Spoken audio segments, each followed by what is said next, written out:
Uşaqlarımızın məhrəmiyyəti bizim məsuliyyətimizdədir müəyyən bir yaşa qədər əziz valideynlər. Biz hər fürsətdə nə edirik valideyn olaraq? Uşaqlarımızın hər anını paylaşırıq. İlk addımını, ilk söylədiyi sözü, ad günlərini, tətildən şəkilləri paylaşırıq. Bəs yaxşı, heç düşünmüşükmü ki, biraz dayanaq və sual verək. Bu paylaşımların olmasını həqiqətən uşaqlarımız istəyərdimi?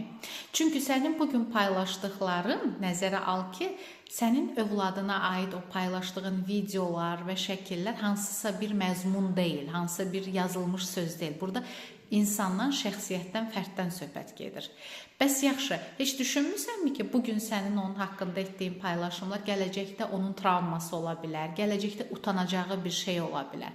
O zaman uşaqlarımız haqqında paylaşım etmədən öncə biraz düşünək ki, bu etdiyimiz paylaşımlar bir ömür sosial şəbəkələrdə qala bilər. Birincisi, biz onun gələcəyinə, onun yerinə qərar vermiş oluruq, gələcəyinə unutmayın, qərar vermiş oluruq və nəzərə alın ki, sevgi paylaşmaq deyil, sevgi qorumaq və hörmət etməkdir.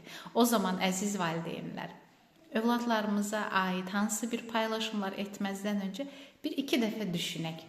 Həqiqətənmi bu onun gələcəyində xoşuna gələcəyi bir paylaşım ola bilərmi? Onların gələcəyinə hörmətlə yanaşaq.